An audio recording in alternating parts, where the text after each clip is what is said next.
Egunon hasiera emango diogu saio honi. Voy a hacer una breve, porque yo creo que ya es suficientemente conocido, una breve presentación de David Johnson. I think you all know David Johnson, so I will introduce him very briefly. He was born in Indiana in 1940. He's got a PhD in social psychology. He's been working for many years in the Department for Educational Psychology in Minnesota. In 1973, he became professor. He founded, together with his brother, the Center for Cooperative Learning. David, the floor is yours. Gracias. Okay, can everyone hear me? Can you hear me in the back? And is there anyone here who attended my session yesterday afternoon? It's exactly the same session. So you may want to slip out the door.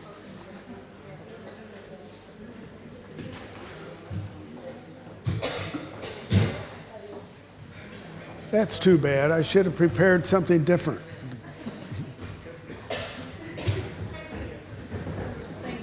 Yes. It's good to see you again.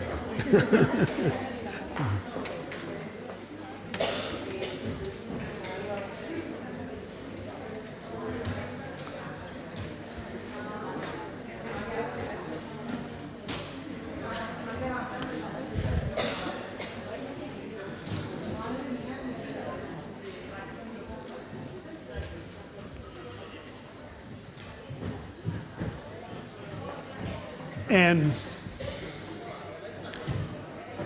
is there anyone here who was at my session just an hour ago?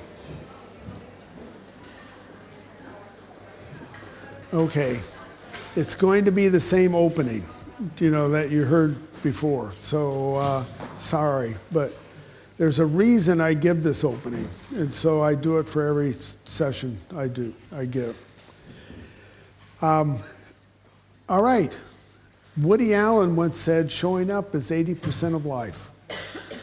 You should turn to the person next to you and say, congratulations, you showed up. Go ahead and do that. Turn to your partner and tell them congratulations.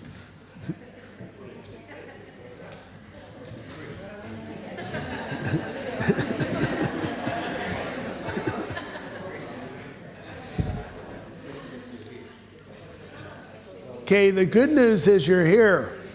You showed up. The bad news is you're going to have two responsibilities while you're here, two more responsibilities. One is to make sure you get something worthwhile, of value, of interest to you out of what takes place in this hour. Second is to make sure everyone else in this room gets something worthwhile, of interest to them out of what takes place in this hour. And that means how cooperative these people are is going to determine whether you have a hard or an easy hour. So turn and take a careful look at the person on your left.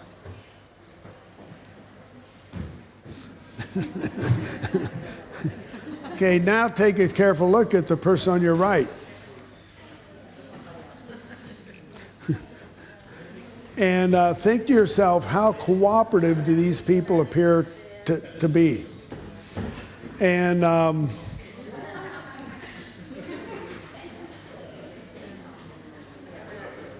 now,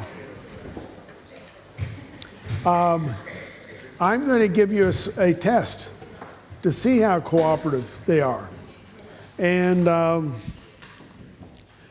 that is, another American humorist named Will Rogers once said, life is give and take. And a very famous educator named Roger Johnson said, that's a good definition for cooperation. Cooperation is give and take. And so your next task is to turn to the person next to you, Give them something, take something from them. And think about this, don't give them anything you would want back.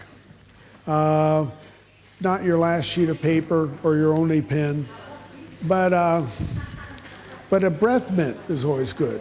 But give them something, take something from them. Did you announce about that? Did you announce it? Did you announce it? Did you tell them about this? Yes.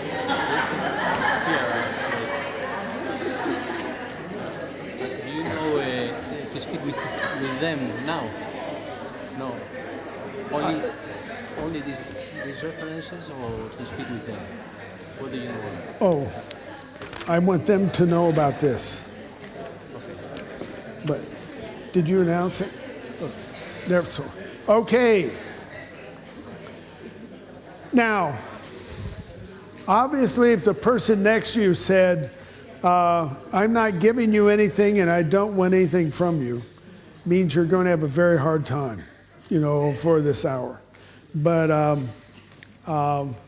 now, what we're going to cover very quickly is what is cooperative learning, what are the 5 basic elements that make cooperation work, and why should you use cooperative learning, the research. And by that time, it will be time to end. And but I might start out saying, on any lesson, any grade level, any curriculum, any school, a teacher always has 3 choices for how to structure learning. You can have students compete to see who's best. You can have students work individualistically on their own. Or you can have students work together cooperatively on any curriculum, any lesson, any age student. You always have your choice between these 3. And when you think about cooperative learning, or you think about your classroom, ideally you want your students active, not passive. You want them talking, not silent. And you want them connected with each other, not isolated. And the main way to accomplish these 3 goals is to put them in cooperative groups and have them work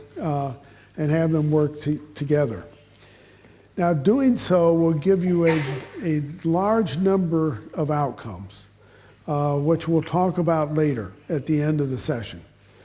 But I want to emphasize at the beginning that if you want higher level reasoning, critical thinking, creativity, cooperation is far more effective in creating those outcomes than our competitive or individualistic learning. And you'll see why shortly. And then I might note that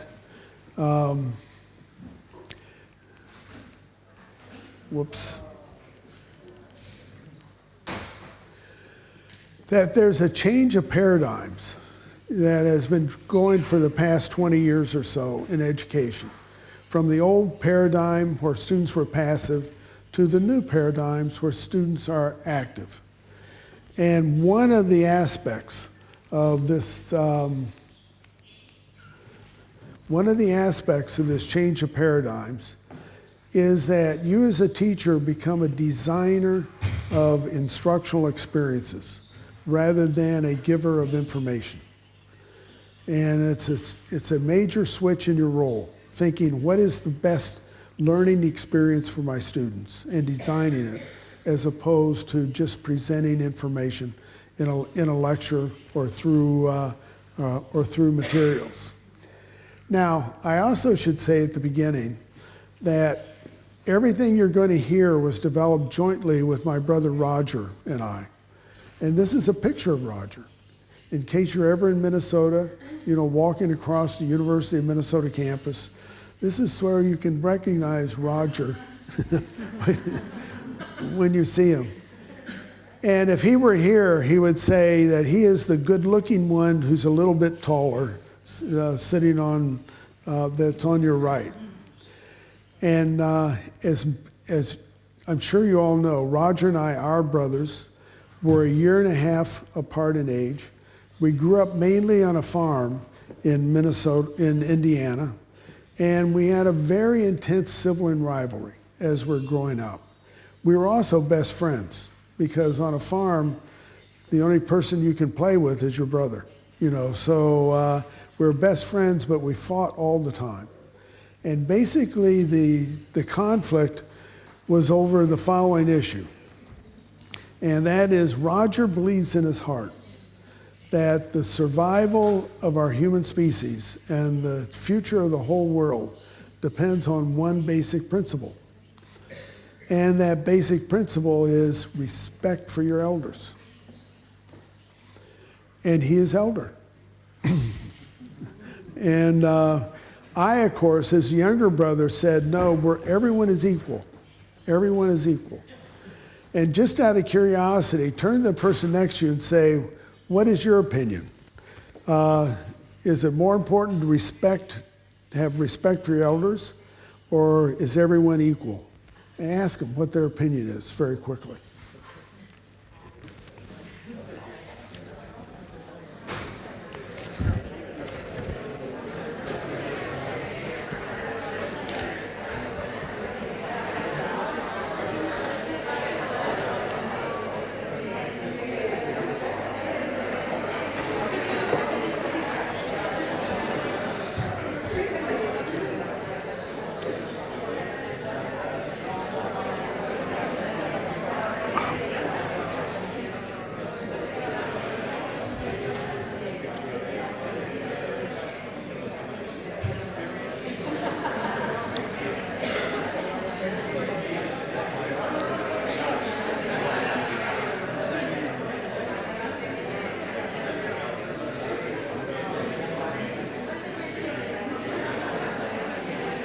Okay.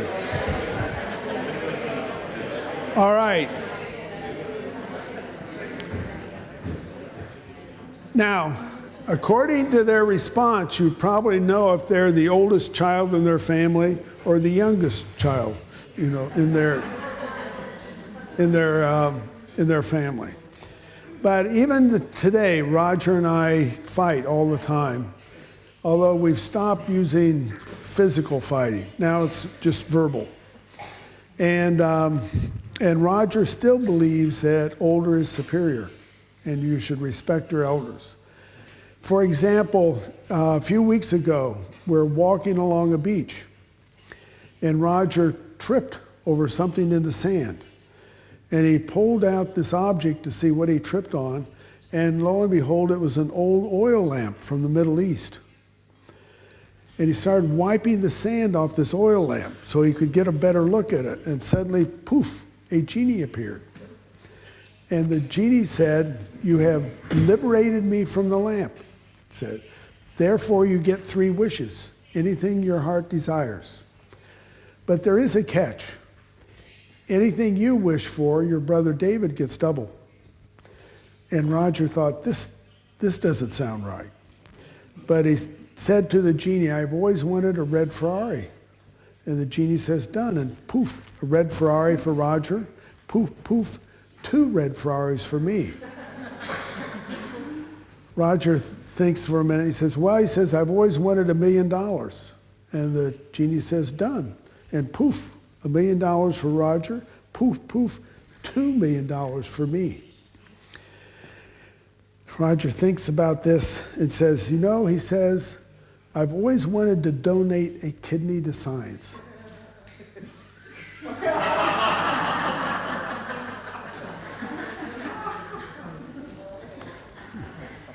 And this is a more recent picture of us. Now, since this is about cooperation, you're going to need a group. I want you to form groups of 3. And the rule is find 2 people you do not know who are different from you. And that is, if you're young, find somebody old.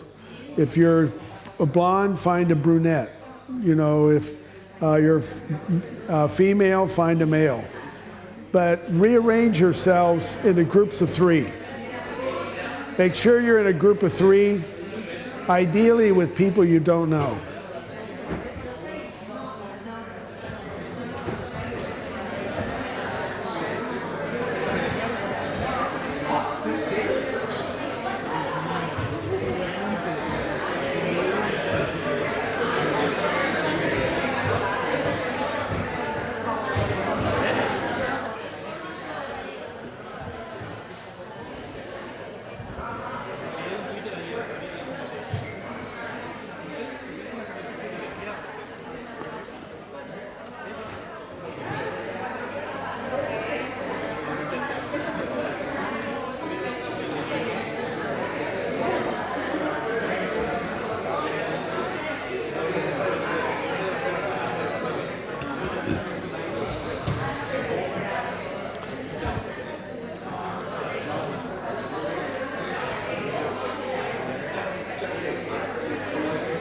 Okay, do you have a group of 3? Here's a group of 2. Are these 2 groups of 2?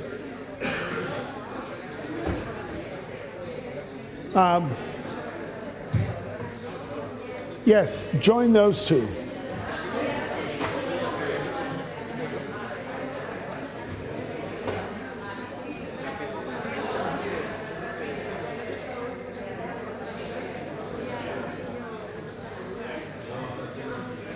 Three, 3, 2. We can use one more person down here.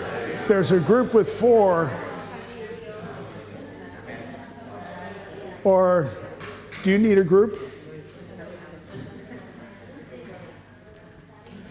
Then there's 4 people inside. Who is not in a group? We have 2 pairs, and it looks like we have a group of 4.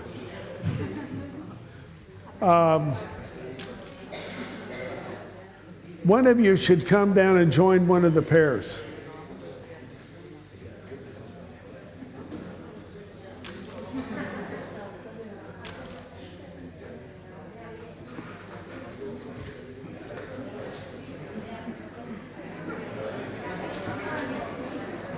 All right. Now, while we're sorting this out a little bit, there are 3 things you need to learn about the people you're with. One is their name. Second is their professional role. Third is their favorite place, one of their favorite places in the world. And make sure it's a geographic place. They can't just say bed or home or garden. It has to be a geographic place. And so turn to your group and say, who are you? What do you do? Where's one of your favorite places?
Okay.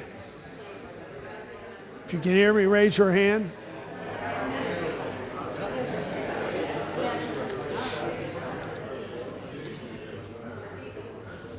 And I want to find out a couple of favorite places.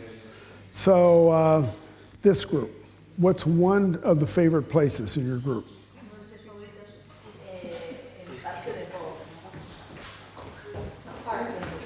A park in Madrid. Yes, that's good. What's one of your favorite places?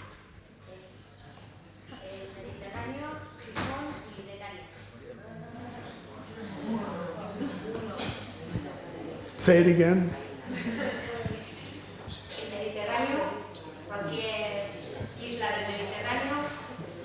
The Mediterranean. Well, we can't hear. Okay. Now, next, we are going to go through a micro lesson so that when we talk about cooperative learning, we have the same concrete reality referent in mind. So there are many definitions of cooperative learning. I'm sure you have a definition, but I want us to make sure we share the same definition, for the rest of the session.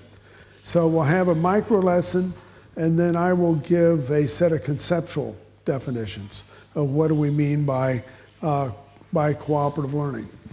And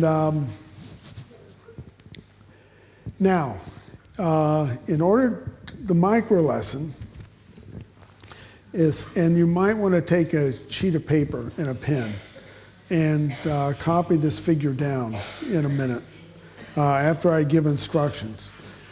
But the micro lesson is going to be a spatial reasoning task. And mainly you're going to be responsible for finding how many squares are in that, how many rectangles are in that figure. And since this is cooperative, I want one answer from the three of you. Everybody has to agree. Everybody has to be able to find each of the rectangles that you've identified. I expect the criterion for success is everybody can find the rectangles. I will randomly select one member of your group to explain where the rectangles are. So you have to make sure that everyone is has practiced showing where the rectangles are. And this is intergroup cooperation, not intergroup competition. If you have a question, ask the group next to you. They'll be glad to help. Okay, copy this figure down, turn it in your group, and say how many rectangles are in this figure.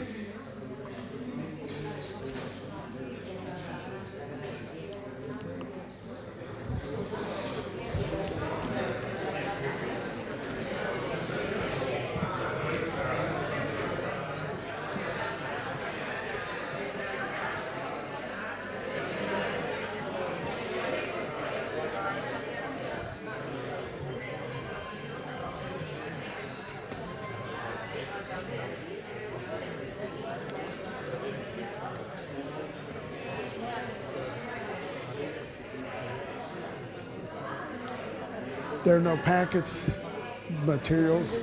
Not everything. I will ask, you want me to ask if they are ready. What is exactly the package? It's about 6 sheets of paper. It starts out saying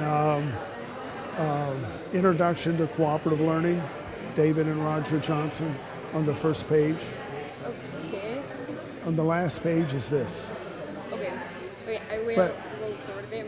I Okay. think that But if they don't have them, don't worry about it. okay. It's too I too will late. try it. Yeah, it's too late to make them now. Okay. But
What time did this session officially start?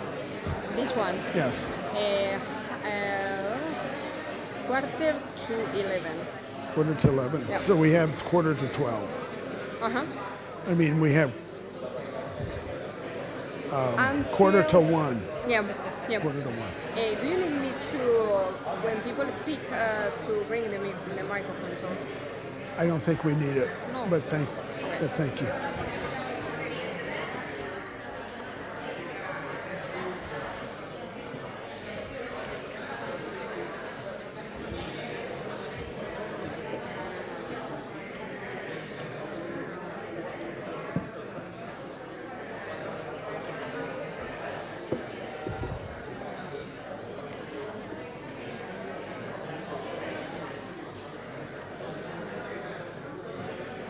Okay, I'm going to interrupt.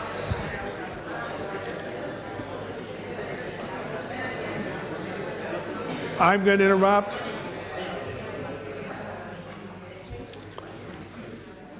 Now,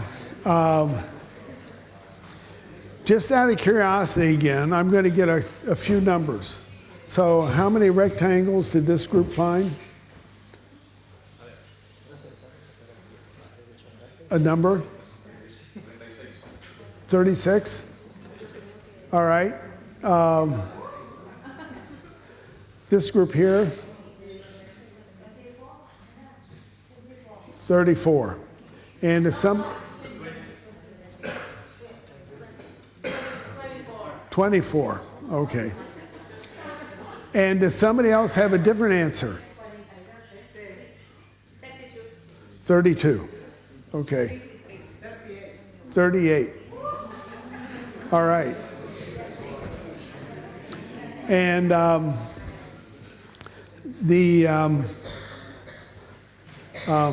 right. Now, I want you to write something down. So get out paper and pen.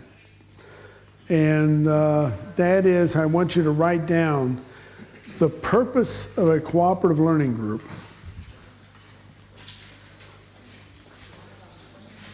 Say the purpose of a cooperative learning group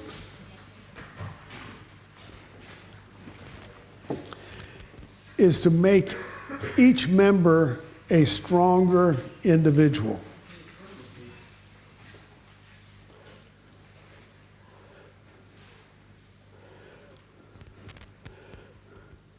Please, can you repeat? Yes. The purpose of a cooperative learning group is to make each member a stronger individual. And so there's a pattern and flow to classroom life. You learn it in a group, you perform it alone. You learn it in a group, you perform it alone. And technically what that means is group to individual transfer tends to be greater than individual to individual transfer. And so in this case, you think, what makes you a stronger individual? And it's not knowing it isn't that you know the right answer to this question. It's having a strategy to solve this type of problem. And so your next task, and this is my favorite way of doing individual accountability, is when I say go, you stand up, talk to someone from a different group, and say, here's the strategy we use to find our answer, and then ask them what their strategy was to find their answer, and then think up a third strategy. Try to get 3 different strategies for solving this type of problem. All right, do that. Stand up, talk to someone from a different group.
Okay, if you can hear me, raise your hand.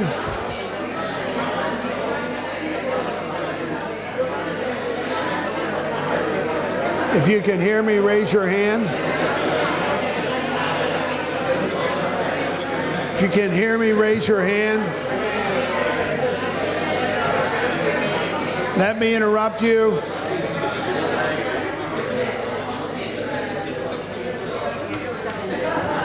Okay, thank this person, go back to your triad. Thank this person, go back to your triad.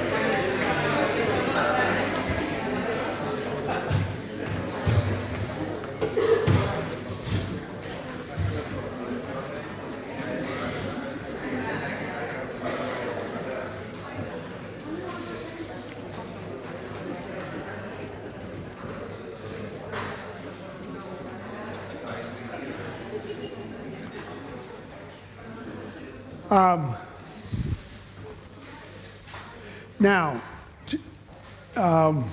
just in case somebody cares, the official book answer for this is 36 rectangles. But if Roger were here, he would say, as a teacher, you never pay too much attention to what the book answer is. Because often groups will give you a more interesting answer than what's the official answer. And one example, which I wish I had the rectangles on a sheet of paper, but years ago, a group of 7th graders did this for us, and they said 72 rectangles. And we said, well, how did you get 72? And they picked up the sheet of paper and said, well, they said 36 on this side, 36 on this side, 72. Now, Roger likes that answer a lot better than 36. And at another time, we're working with a set of teachers, and a group of teachers were saying 41, 42, 43. And we said, what are you doing? And they said, well, every time 2 lines intersect there, it makes an itty-bitty little rectangle. And we're counting all of those. Awesome. And then if there's an English teacher in here, or a language teacher, they'd say the answer is obviously 37. Because the name rectangle is on the is on the page. Now, Roger likes those answers a lot better than 36. So as a teacher, again, you never pay too much attention. Did the student get the right answer? What you're concerned with is, do they have a strategy for solving this type of problem? And there are many different strategies. There are several different strategies you can use on this type of problem. One is random. Just count them where you see them. Another one is color coding. You can use colored pencils to draw out each one, or to write out a separate figure for each one. A third one is singles to doubles to triples. How many singles, how many doubles, how many triples. It's smallest to largest is the strategy. Another strategy is you can number each rectangle and say, well, 1 is 1, 1, 2 is 1, 1, 2, 3 is 1, 1 and 4 is 1, etc. Another strategy is you can letter each point. And so you can say, well, A, B, F, E is 1, A, B, C, G, F, E is another, and so forth. There are several different strategies. The key is that every member of your group has a strategy that they're willing to use. And if I had taught this micro lesson as well as Roger could teach it, or if I'd given you enough time to really consider it, every one of you in the group probably would have learned a strategy that you probably would not have thought of if you're working by your own on your own by yourself. And just out of curiosity, how many people learned a strategy in their group that they might not have thought of if they're working by themselves? Good. It should, if you've given enough time, it should be everyone. It should be everyone. Now, I'm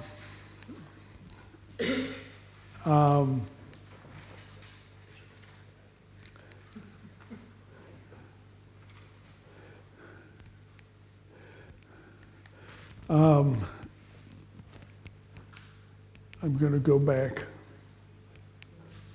to this. Now, I'm going to give you 30 more seconds. And in that 30 seconds, you have to say to your group, what is our answer? What is our favorite strategy? And then everybody needs to sign the paper. And signing the paper means three things. Means I agree with this answer. Two, it means I can show each one of these rectangles. Call on me to come up to the front of the class. I can show you where each one of these rectangles is. And then finally, at third, it means you have my word of honor. Everyone in my group can show you these rectangles. And what this means is if you can find 36, but there's a member in your group that can only find 28, you sign for 28, because that's what you can guarantee for every member of your group. Okay, turn in your group and say, what's our final answer? What's our favorite strategy? Then everybody sign.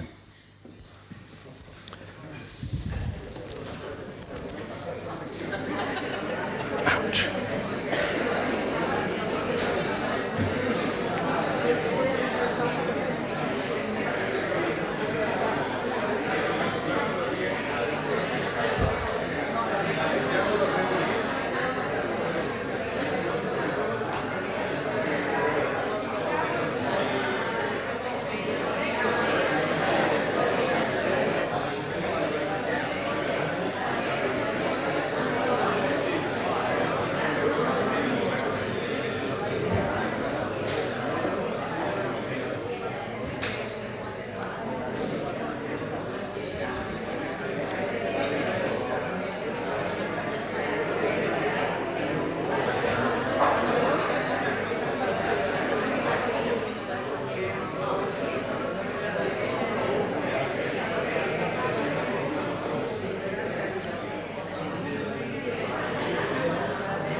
Okay.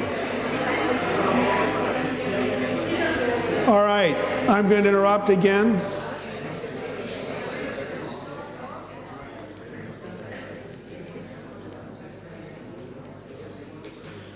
Now, the next part of the micro lesson is group processing.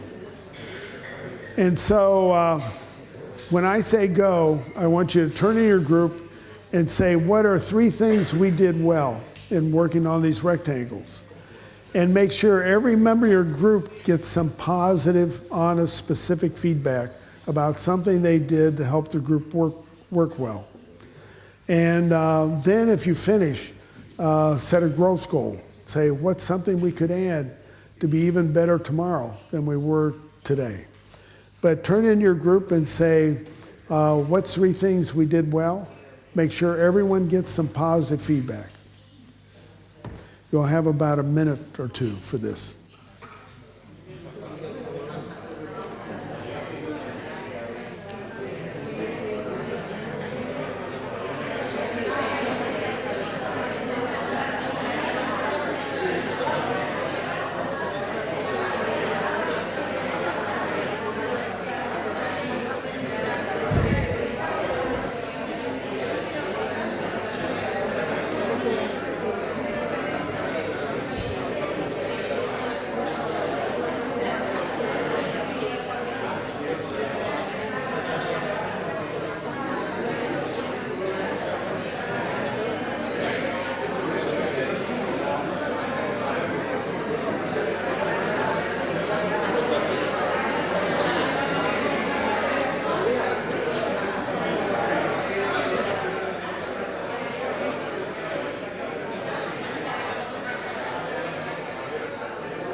Okay.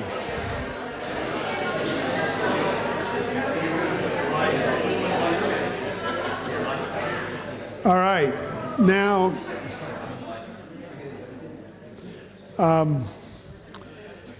I always like to follow group processing with group celebration. So turn into your group, give them a high five, and say, "We were awesome." You know, we were awesome.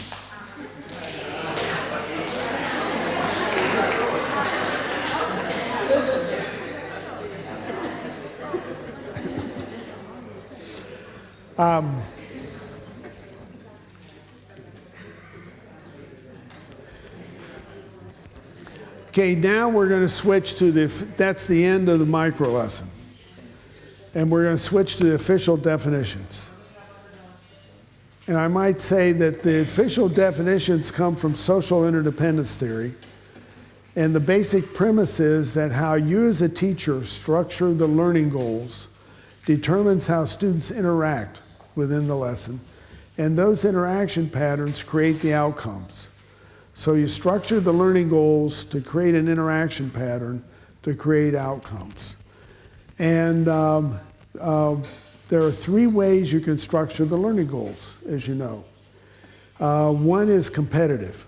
And moving from the bottom up, if you want the students to work competitive, you have an individual goal, which is do better than your classmates. You use a norm reference or comparative grading system, such as grading on the curve, and you reward the winners with A's, and the losers with B's, C's, D's, and so forth. And what is you're under headphones? Where's an English-speaking person? What is your first name? Jake. Jake. Well, if Jake and I are working competitively, anything that helps him find those 36 rectangles hurts me. That lowers my chances of getting an A. Anything anything causes me to do my homework, come to class prepared, work hard, that hurts Jake. That lowers his chances of getting an A. In competition, there is a negative correlation among goal attainments, so that the better Jake does, the worse off I am. The better I do, the worse off Jake is. And Jake has a stake in me not learning and me not paying attention, doing my homework, etc. Now, a second alternative is individualistic. And going from the bottom up, to structure an individualistic lesson, you have an individual goal, which usually is achieve up to criteria. And then you use a criterion referenced evaluation system, and you reward students on how their performance compares with this criteria of excellence.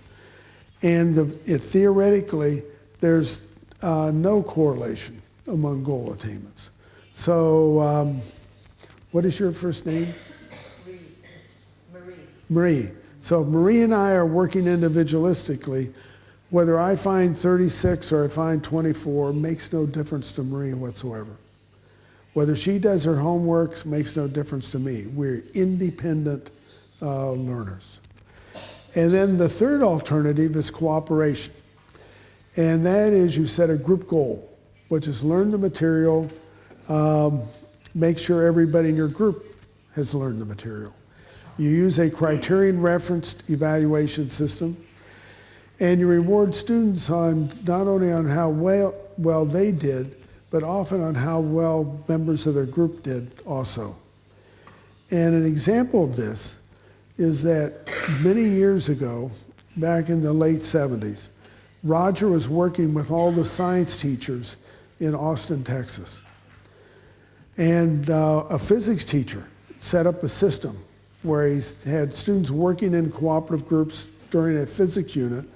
At the end of the unit, each took an individual test on the unit. And he said, if everyone in your group gets 90% or better on the test, each of you will get 5 bonus points. Now, he liked this system because he thought, what if a parent comes in and complains? Say, doesn't this group pull my kid's score down? He'd say, no, your kid gets his or her score on the test. The group can never lower that. The only thing the group can do is raise it. You know, those 5 bonus points can make the difference between a B plus and an A minus, you know, or a C plus and a B minus. And then he did what we call spreading the umbrella. He said, what if every student in the class got 90% or better? 10 bonus points per kid. In other words, if your group understands the physics unit, go around and help all the other groups until everybody in the class, you know, masters the material.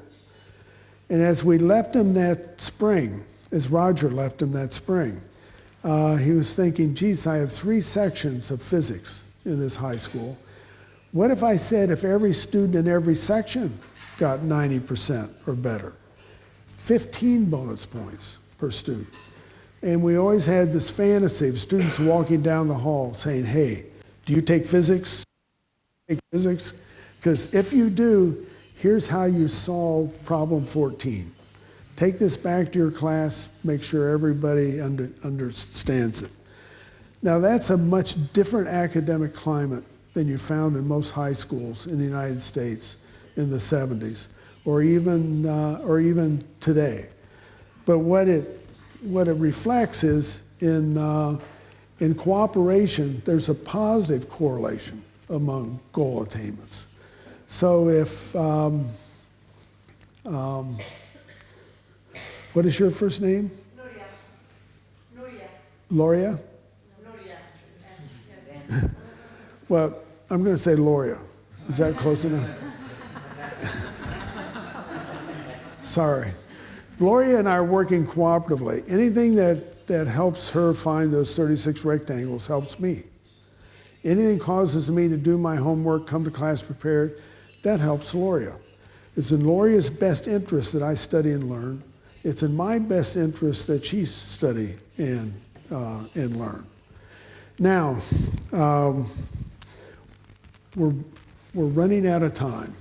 So I just want to say I have several things left that I want to mention. One is there's far more to cooperative learning than a seating arrangement. Putting students in groups there's nothing magical about that. You have to structure in 5 basic elements to make it cooperative. So it's not really a cooperative group unless there's positive interdependence, which is learn the material, make sure everybody in your group learns the material, and there are other ways to create positive interdependence. There's individual accountability so that every student has to do their fair share of the work. Students have to promote each other's success, help, share, encourage each other to learn. And this takes social skills, leadership skills, decision-making skills, trust-building skills, communication skills, so forth. And then finally, periodically, the group has to stop and say, how well are we working together? How can we improve the group processing? It takes these 5 elements to make it cooperative. And if you successfully structure these 5 elements into a lesson,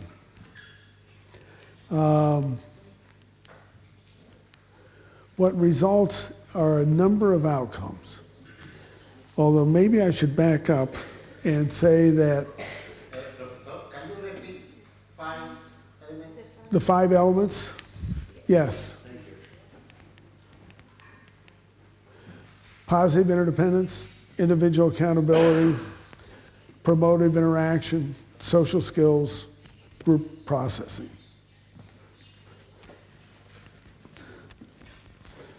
And if you've successfully put these in a lesson, you get a whole series of outcomes. And you not only get higher achievement with higher level reasoning, more critical thinking, greater creativity, long-term retention, deeper level understanding of the material, etc. But you also get a set of outcomes around relationships. And just take a moment and turn and look at the other 2 members of your group. Just turn and look at the other 2 members of your group. Now, you worked on rectangles with them for about 7 minutes, but odds are the relationship will never be the same. That is, if you see each other tomorrow, you'll react differently than if you had sat here listening to a lecture, by yourself.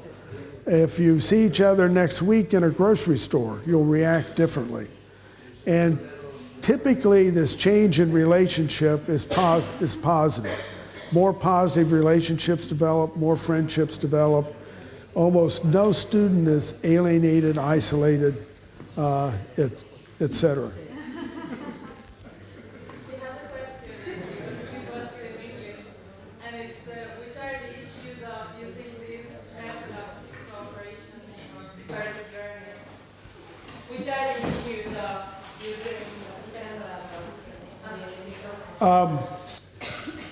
The main issue is structuring the 5 basic elements. Excuse me, I have to ask the question again because it has to be with the microphone. Which are the issues of using this methodology in the classrooms? Yes, the main issue is structuring the 5 basic elements into every lesson. If you structure the 5 basic elements well, everything will take care of itself. And then finally, I want to say there's a set of outcomes around psychological health. Every cooperative learning lesson is a lesson in social skills and social competencies and working effectively with other people, building supportive relationships. And so students' psychological health tend to increase through the use of cooperation. Well, I've run out of time. And so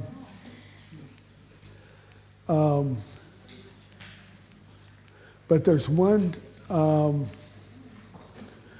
more thing that I wanted to say before I release you for lunch. And this is one of my favorite sayings at the moment. It's from an Italian author who said, we are all angels with one wing. Said we can only fly while embracing each other. And I think it's a good metaphor for cooperative learning. And so the last thing you need to do is turn to your group and say, hey, together we flew.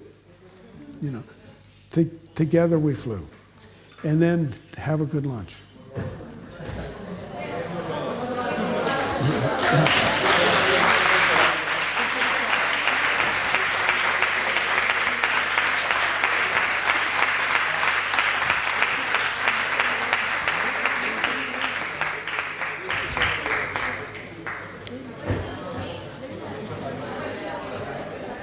Yes, come here. Oh, I forgot to announce this fall there's going to be a 1-year course training in cooperative learning. And there's a group called TUINNOVAS who's sponsoring it. 2 minutes. Call them if you're interested. Call them if you're interested.